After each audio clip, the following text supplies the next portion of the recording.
Tell them to bring me my money.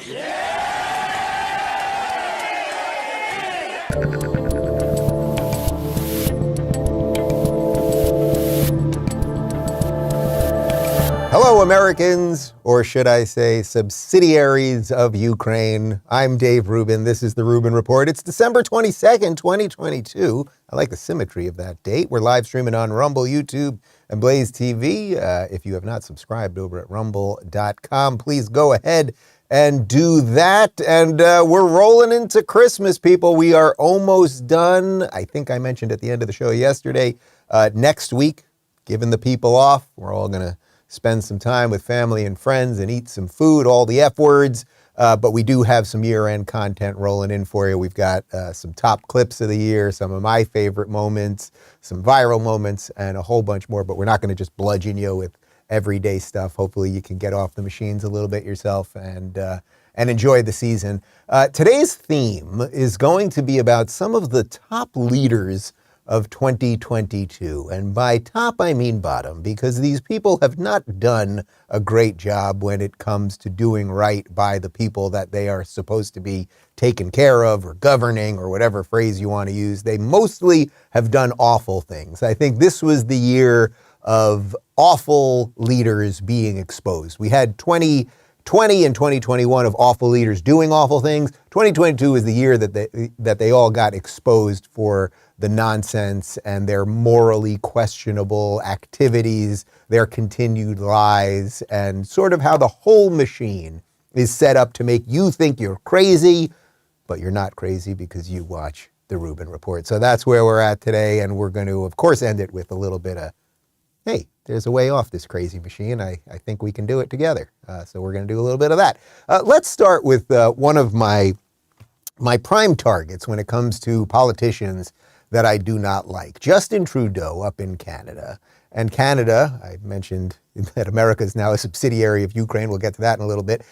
Canada sometimes seems like a subsidiary of the United States. And Justin Trudeau seems to take all of the worst ideas that are exported out of California and import them into Canada. Canada has no mass gun problem. Canada has no mass racism problem. Canada has no mass problems, actually. Well, they have a problem with Justin Trudeau. That would be the main problem. They don't have major systemic problems. But Justin Trudeau is all about silencing dissent. He is all about taking away guns. He is all about making sure that half the country thinks that they're racist people who should have their bank accounts frozen. And just yesterday, he continued on his quest to take away guns from Canadians. We will play you this clip, but again, this is to the backdrop that Canada does not have a gun violence problem. With Justin Trudeau admitting that some of those rifles, even those used legally by hunters, will be banned. There are some guns, yes, that we're going to have to take away from people who were using them to hunt and say, but we're going to also make sure that you're able to buy other guns from a long list of guns that are accepted. We're going to have to take away the guns that some people use to... What is he on? Like, oh my God. I love you, Gavin Newsom. Oh my God. Look, once they start taking the guns, a whole bunch of bad stuff happens, okay? There are very, very few mass shootings in Canada. There's actually not a lot of crime in Canada in general, certainly gun crime. The idea that the government, we have to do it. We, us, with all the weapons and the guns and the police and the army and everything else, we have to just take a little bit more from you guys, even though we are acknowledging a lot of these guns that we're going to take are actually used for hunting. And I don't know if you know about this, but Canada's got a lot of space up there. There's a lot of animals that are roaming around, and people do like to hunt up there. You can hunt some deer, some other things. The Mounties like to get up there and ride around and find some animals. It's just so ridiculous. We've got a little bit more on what's going on up there from the post-millennial. A surprise last-minute amendment by the Liberals to Trudeau's pending gun control bill, initially pitched as a way to prevent the sale of Canadian handguns, would result in the largest gun prohibition in Canadian legislative history, the National Post reports. The amendment, tabled by Liberal Member of Parliament Paul Chang, would criminalize a firearm that is a rifle or a shotgun that is capable of discharging center fire ammunition in a semi-automatic manner that is designed to accept a detachable cartridge magazine with a capacity greater than 5 cartridges of the type for which the firearm was originally designed. So, you know, when we were putting the show together this morning and I was reading through these quotes, I will do a couple shows. We'll do something early in the year, just generally going through some of the language related to guns, magazines and semi-automatic and all of that stuff, because we can talk about this stuff, and I've done a bit of it in the past, but I am certainly not going to sit here and pretend that I am a total gun expert, a firearm expert. But all of these things, you know what this is about. Like they can pick, okay, we're going to get rid of the, 5 magazines, this, and okay, we're going to make sure they don't have that. What it really is about is what happened in Canada this year that Justin Trudeau fears more than anything else, is that the good people of Canada who had it with everything that he had done to the country, although they did re-elect him, although I think, it's roughly around 35% of the vote, something like that is what he ended up with. They've had it with him. And they've had it with the draconian lockdowns, and they protested him. And when they protested him, and when the world was watching, he was freezing their bank accounts. He was arresting pastors at churches. He was one of the worst. He would be, I would say, in terms of a world leader, I would put him on par with the Prime Minister of New Zealand, who's like a genuine sociopath, that woman. But this is what Justin Trudeau has done, and it's obvious that it was going to go in this direction. And I would just say to my Canadian friends, good luck to you. And we are very welcoming of you guys down here in Florida. I'm meeting an awful lot of Canadians. Everyone thinks it's just Californians and New Yorkers moving down here to the free state of Florida. I'm meeting a lot of Canadians who were snowbirds, meaning that they lived up somewhere in, Calgary in Western Canada. They lived up in Toronto in Eastern Canada. They would come down to Florida for the winter, but a lot of them are staying longer now. A lot of them are trying to figure out what their future is. Viva Fry, who is he's a friend of mine and a friend of the show on all the time, who is a very successful lawyer in Canada. He now lives down here in Florida. Jordan Peterson, obviously, he's got his place in Toronto. He's trying to figure out how to spend more time down here. Plenty of people are trying to figure out, if you want to be free, can you live in Canada? And I think the jury is out on that. Or perhaps the jury has already made their decision, and in which case you know what the answer is. But it's not just Justin Trudeau that is sort of authoritarian and doing all of these crazy things that have nothing to do with why people elected them. We've also got this situation with Zelensky from Ukraine. Now, as you know, he came last night. He spoke to both the Senate and the House joint session of Congress. And it was very odd because we're the ones giving him a lot of money, right? A lot of money. We've given them about $69 billion so far. It looks like we're going to give them another $40 billion. So we're going to be over $100 billion. I don't know. Do you think we could have used any of that here in America to perhaps fix a stop sign or a road or something like that? I don't know. Maybe we're doing everything just right here. So we thought, okay, we'll give this guy $100 billion. Sure, he shut down the opposition parties when he took over. A little bit of a shady past. There are some Nazis in Ukraine, but all right. I don't want to belabor the point. He comes here. He doesn't even put on a suit. He wears his usual green shirt. And here he is giving a talk last night. And here he is with Biden, actually, first, before we get to the joint session of Congress. Here he is with Biden explaining sort of what his parameters are for peace. Just peace is different. For me, as a president, just peace is no compromises as to the sovereignty, freedom, and territorial integrity of my country, the payback for all the damages inflicted by Russian aggression. Okay, so this is sort of interesting. So remember Kamala Harris, Russia big, Ukraine small. Remember that? The implication there was that this big bad guy Russia was attacking small good guy Ukraine. Now that's partly true, right? Let's just start from the beginning here. Russia did this. Russia is the country that invaded another sovereign nation. Now, it isn't that they just did this in the last year. You may remember when Barack Obama was president, Russia went into Ukraine and took Crimea back. They had it a long time ago. Ukraine said, we're not going to have nukes because you guys, the United States and the UK, you're going to defend us if anything happens. And they knew if if anything. That means if Russia does something. And Barack Obama just let it happen. Now, I don't even know that I would have been for us getting into a war then, just because we had signed a piece of paper. It's sort of why every country, peace is only worth something. The piece of paper is really only worth what it's written on, right? Like a piece of paper is a piece of paper. You have to be able to actually defend yourself. You can't sign a piece of paper, give away your weapons, and then go, guys, we have this piece of paper here. Can you blow up Russia for us?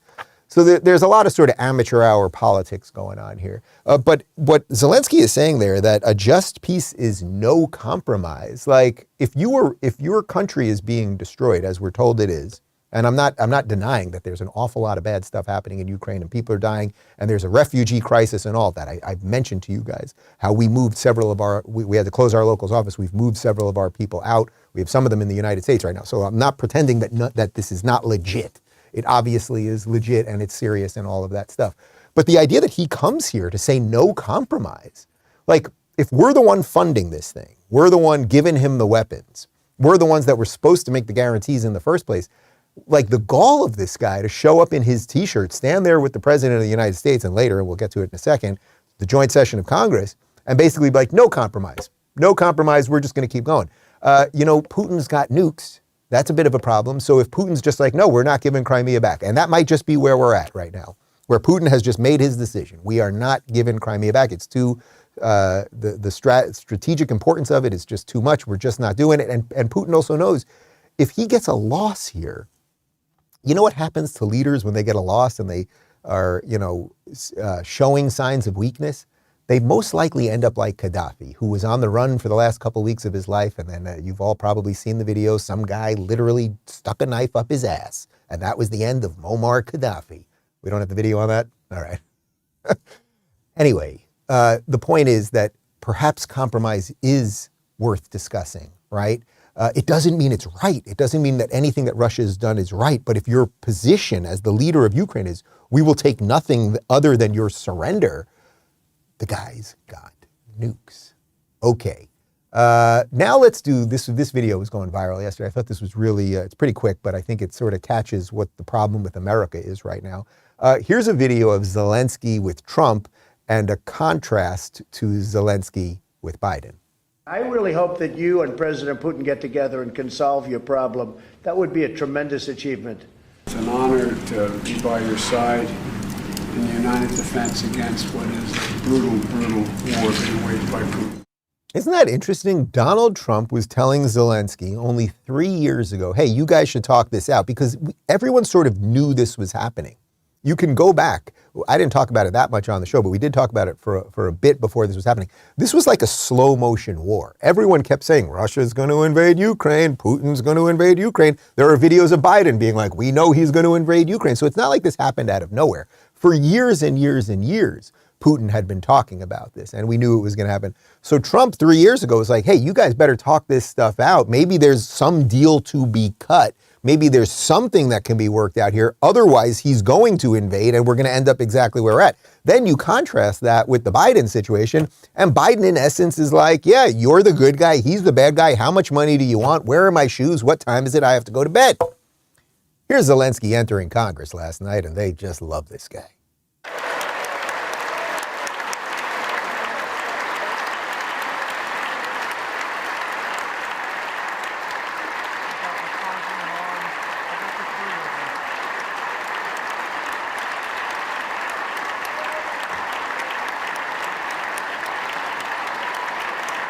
Now remember, they love him, and their whole gig is to take your money and give it to him.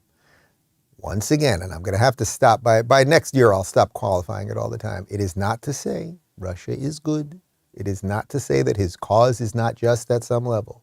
But all of those people that are in that room were elected by Americans.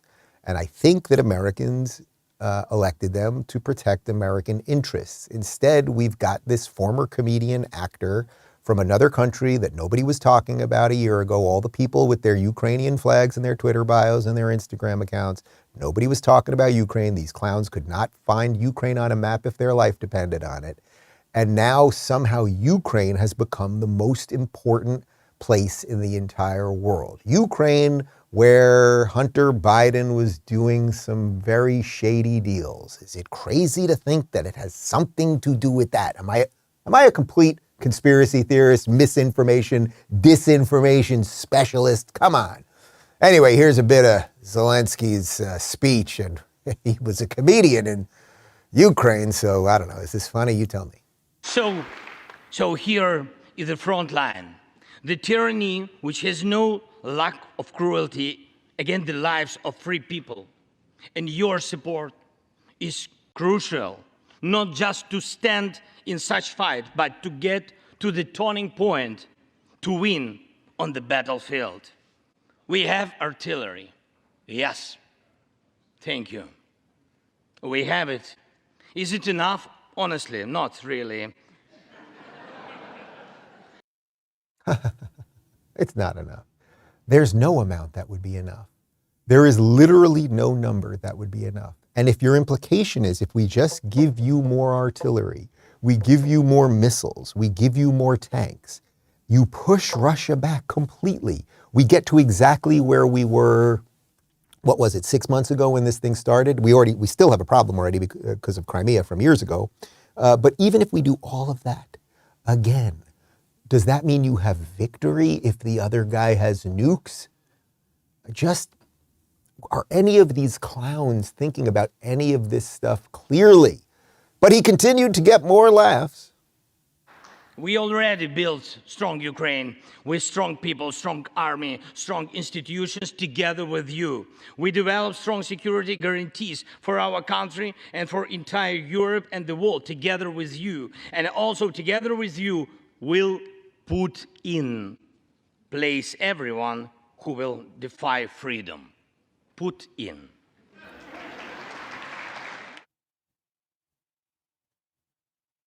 This guy should be writing for Colbert. Put in. You got it? I mean, who's in charge? Does it sound like we are in charge or the guy who showed up wearing a sweatshirt? Does he not have a suit? Put on a suit. I get that it's all theater, but just put on a suit, a sports jacket with some khakis and some loafers. That would be just fine. But no, he's got to wear his green sweatshirt all the time. And Putin, genius. Could have made a poutine joke, which would have brought us back to Canada. That's a gravy that they put on their French fries, those weirdos. Anyway, Tucker Carlson had a rather quick snippet that I thought was pretty solid on this. As far as we know, no one's ever addressed the United States Congress in a sweatshirt before, but they love him much more than they love you. Like, that's just true. These people who are giving your money to this guy, who are giving him standing ovations, they do love him more than they love you. That's unfortunate. And by the way, that's bipartisan. You know, my line about how you can't be you can't be a Democrat, right? You cannot be a Democrat. Maybe you should be a Republican. Maybe you should be. But they're going to fail you too, right? That's how it is. That's just how it is. And we're seeing that right now. That being said, there are a few Republicans doing some nice work on this. Mike Lee is trying to stop this crazy omnibus bill. We've had Rand Paul obviously fighting against it. Ted Cruz, like there are a couple people, Marco Rubio, they are realizing that we cannot endlessly we cannot endlessly fund this thing. John Kennedy from Louisiana, I've got some video of him in just a second, and a bunch more. Actually, well, let's just go right to the John Kennedy. So he is a Republican from Louisiana. We've played a couple clips of this guy's just got a great way with words and he's just got like just a perfect quip on almost everything and one of the few sane DC politicians. And here he is talking about the omnibus bill. This is the $1.7 trillion bill that's sort of being attached to this Zelensky thing, right? Because within the $1.7 trillion is the extra $40 billion for this guy. Then again, don't forget the 68 roughly billion that we've already given him. Here's John Kennedy. I've been given two choices. Door number one is the current budget proposal. It's put together by Senator McConnell, Senator Schumer, Speaker Pelosi. It's about 133%. No, strike that. It's about a 33% increase over pre-pandemic spending. The three people who put it together say it's the best they can do. But there's a door number two. Door number two is to wait for a Republican House of Representatives and allow the House Republicans to put together a bill as a starting point. Now, you don't, basically that would substitute McCarthy for Pelosi in terms of putting together a budget bill. You don't have to be a senior at Caltech to figure out if your objective is fiscal restraint. You're better off with McCarthy than Pelosi. We have a lot of big government Republicans, and we have a lot of Ritz-Carlton Democrats in this Congress. And most of them don't believe that this spending makes any difference in terms of America's economy and our attempt to reduce inflation. Now, I don't agree with them. I think those who believe that were probably in the quad playing Frisbee during Econ 101. But we're going to find out, because I think this budget that they put together is going to pass. Okay, so first, the end. Yeah, this thing's going to pass. It's just going to pass. This is how it works. They scare the hell out of everybody. They jam it through by sending it to people at 2 a.m. on a Tuesday night. They know no one's read it. 4,200 pages of this. Literally nobody's read it. They lie about when people got the information. They have insane amounts of pork in there for crazy funding of insane things, including further funding of the NIH and all of the stuff that has done all of the bad stuff, and they just keep doing it.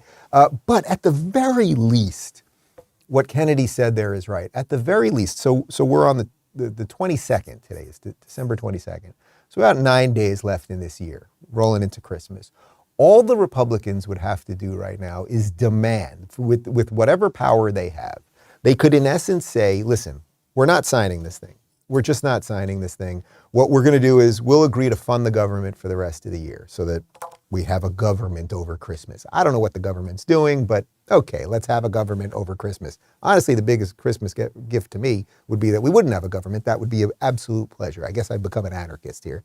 But what the Republicans should be doing, this is what he is saying, and this is exactly, by the way, what McCarthy said yesterday, because McCarthy is about to be the leader of the House, right? He's taking over for Pelosi, as Kennedy said. You fund the government to the end of the year, and then now that the Republicans are in charge, it's not that they're going to be that great. They will not be that great, right? You don't have to be a Republican, but you cannot be a Democrat. That's what I always say. They will not be that great. They will fail you, blah, blah, blah. But fund the thing to the end of the year. Then, when Republicans take over, then how about we rewrite a more sensible bill and we cut some of the pork, and maybe, I don't know, could you think Zelensky would be okay if we gave him, say, I don't know, 30 instead of 38 billion? You think he'd be okay? Could we get some receipts on any of this stuff? But of course, they're not going to do it. The thing's going to pass, and it'll cause inflation to go up. We will exacerbate the war, et cetera, et cetera. This isn't very Christmas cheery. We're going to have to figure this thing out by the end of the show. But they keep lying to you guys. They keep censoring you. We know the FBI is working with Twitter, literally paying Twitter to watch what you're saying and all of this stuff.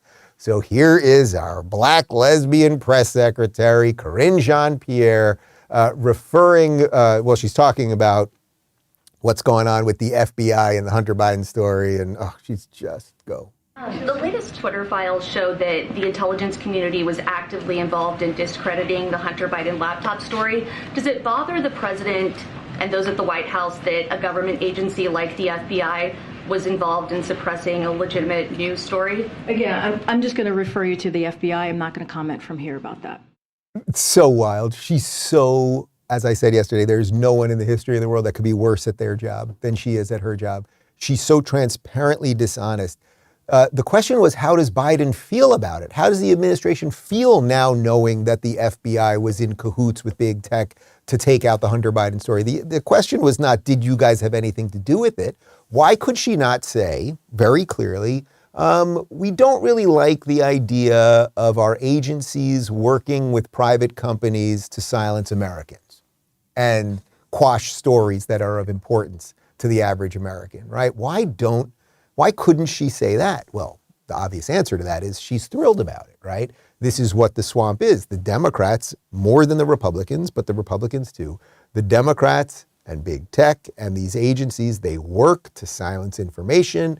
You don't know exactly what the truth is. As I always say, the truth is now a time-release pill, so usually a year or two later, you actually get to the truth, and a whole bunch of people who were wrong about everything pretend that they were there the entire time, and then it causes the people who were right about most of the stuff to really start getting annoyed at everybody else, because it's like, come on, guys, like get on the ship here already, like get on board, come on. But they keep lying, they keep censoring, but there is an out. There is an out, which I think will get us to the Christmas spirit portion of this.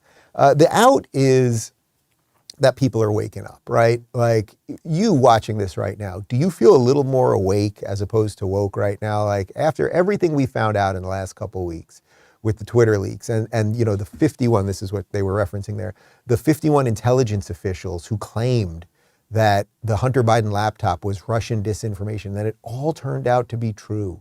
Or when you look back on that video, that interview we showed you from, 2 years ago now? It's probably a little over 2 years ago, where Donald Trump was on 60 Minutes saying that the Hunter Biden laptop is real, and the correspondent's like, no, we can't authenticate it. Or all of the things related to COVID and everything else, that there were some of us that did not lose our minds, that stayed roughly sane. And I still think it, and maybe it's a little Pollyannish, maybe it's a little rose-colored glasses kind of thing, but I still think there are more of us than them. And I also think for some reason, the truth does win in the end.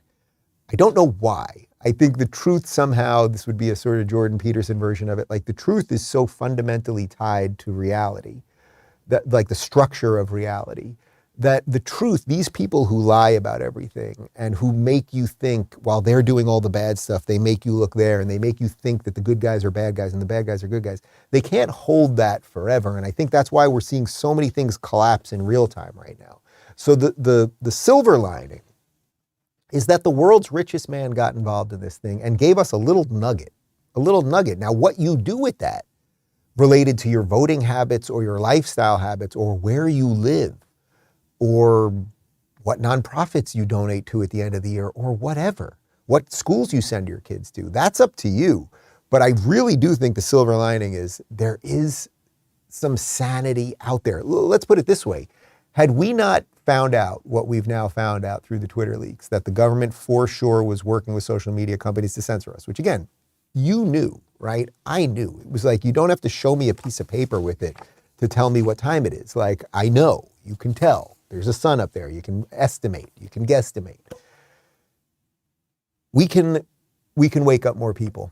I really believe it. And that's our job. So imagine, had Elon Musk not bought Twitter and none of this stuff leaked out, well, the screws would have been turned more against us. It would be sort of like, this is what it reminds me of. And this is why I couldn't vote for Hillary. When I went into the ballot box in 2015 to vote in November of 2015, and I did not know who I was going to vote for. I hated Hillary. There was some stuff I liked about Trump, but I thought the personality was off. I did not know what to do. And I was like, I just can't vote for Hillary. I ended up as you guys may remember, in 2016, I ended up voting for the libertarian candidate Gary Johnson, who was really not a great libertarian, nice enough guy. I'd like to go skiing with him sometime, but like nothing was really there. But my feeling on not voting for Hillary more than anything else was that if you vote for Hillary, then all the stuff that we can kind of see that's wrong with everything, you just tighten those screws against us. It's just more of that. And Trump, and a lot of people saw this, I suppose, before I saw it, they saw the other thing, which was Trump may be messy and crazy and blah, blah, but he's the one that's loosening the screws of the machine. So now you take this to all these years later, and it's like, look where we are after COVID, after this Ukraine situation, after the censorship and everything else. It's like there's a lot of forces that are, tightening those screws against us, but then Elon Musk comes in and unscrews some of those things. And then look how the system treats him. And also, the FBI, by the way, released a statement yesterday basically saying that, we've always done this sort of stuff, meaning collusion with big tech. People have known it. And the people who are talking about it are a bunch of misinformation specialists and conspiracy theorists. And it's like, did you guys know that the government openly works with tech companies and other companies to silence people? I did not know that for sure. I didn't see the paper on that one. I mean, again, I suspected it, like we all kind of knew it, but we didn't know it in a hard, concrete way. What they should have done, the FBI, actually, is said, hey, you know what? This information is leaked out. It is true. We've been doing this for a while. We do understand the concerns that some of you may have as citizens of the United States, that you're worried about civil liberties and you're worried about the First Amendment and the Bill of Rights and the Constitution, all that stuff. And we'll try to be more transparent. That would have been something, but they can't. They do exactly what the media does with everything. You always double down. So you person out there who has some ballpark estimation of what the truth is, you are a conspiracy theorist for thinking that the government should not use your tax dollars to fund agencies that will work with companies to silence you. And that is all I think about that. Let's get to some comments from the, with all that in mind, and I'll have a little bit more for you on this tomorrow, and then next year we're going to really unveil a lot of this. One thing connected to all of the big tech stuff is that, as you guys know, I started Locals a couple of years ago because I was very concerned about what was going on with free speech online. We eventually merged with Rumble. And as we go into 2023, we're going to be expanding on that partnership in a couple ways. Tomorrow, I'll give you a little hint on one way that's going to change a little bit of the structure of the show that we're doing here, all in good ways, like great ways. It's more stuff, basically, and more stuff that will be protected from big tech nonsense and, less reliance on YouTube and all of those other things. So there are people out there that are building new products, that are addressing the issues honestly, and we just gotta keep running with that. That is the way out. Even if the Republicans are not as bad as the Democrats, they are not the ones that are gonna save you. Believe it or not, guys, you are gonna save yourselves. All right, a couple comments from RubinReport.locals.com. Zionist says, Republicans have dropped the ball on this too. How easy is it to fool so many people at one time?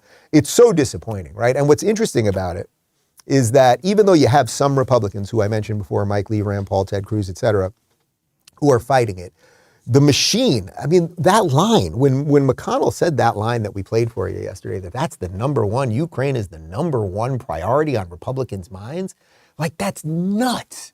That's nuts. I do a lot of stuff with politics all day long and current events and the culture wars. I'm out there, okay? When I walk around this, I go to a store, people say hi to me. They tell me what's on their mind. Nobody says anything about Ukraine. Can you believe Biden's got brain damage? That's up there. Biden brain damage. Ukraine not up there, but they will fail you every time. And that's why I always say you don't have to be a Republican, but you can't be a Democrat. The Democrats are completely gone, sold out through and through. There is not a sane voice in the party. The Republicans at least have a couple people at a national level, the senators that I just mentioned.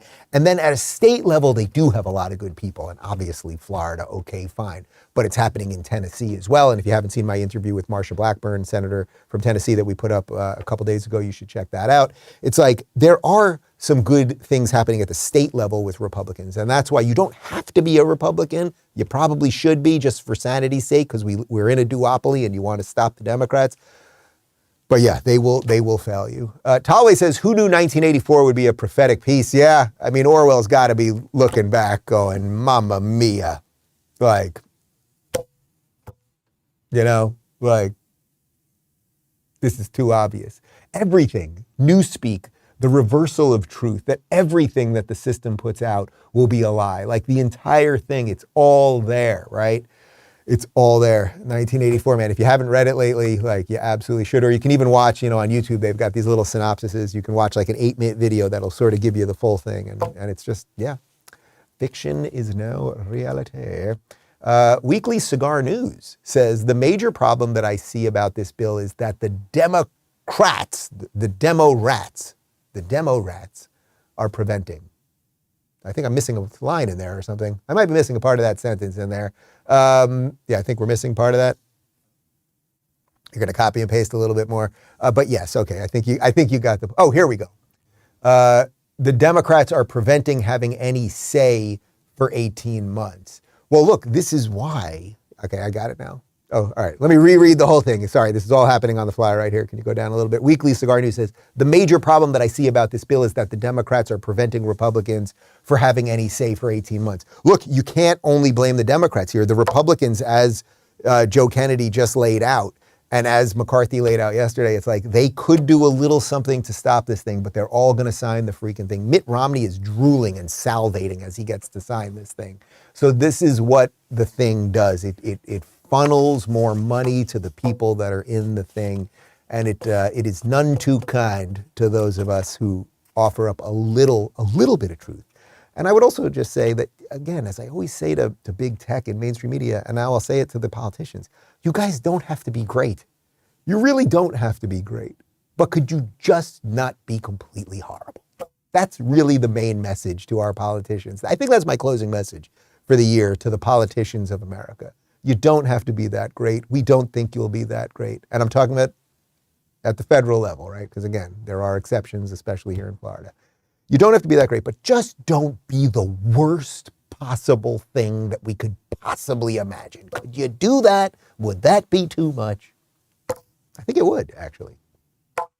Ladies and gentlemen, if you have not subscribed, please do it. Rumble.com/Rubin Report. If you want to play along during the show, live chat, get advanced videos and a whole bunch more, RubinReport.locals.com. Tomorrow is our last show before Christmas. I hope everybody is thinking about what they're going to be doing next week, and I hope you've got great plans and you're going to be around people you love and all that good stuff. We're going to take a little time off. As I said, we pre-taped a bunch of stuff, so you get a few things next week, best ofs, and some of my favorite moments. The favorite moment thing, like, it was such a whacked out year. We do our 15 favorite political moments of the year, and it's like, man, this all happened in 1 year. Holy schmoly.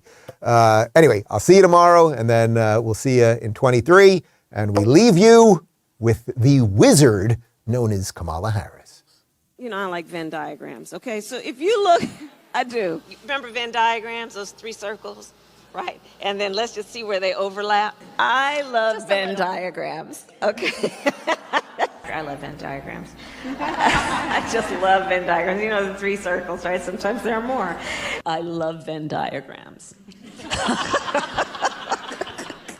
You know, the 3 circles. He sees the Venn diagram of it all. He sees that there are those circles, and maybe people seem that they're a little different. They live in different parts of the country. They may be different age or different race. But that area in the middle, that overlap, I happen to love Venn diagrams.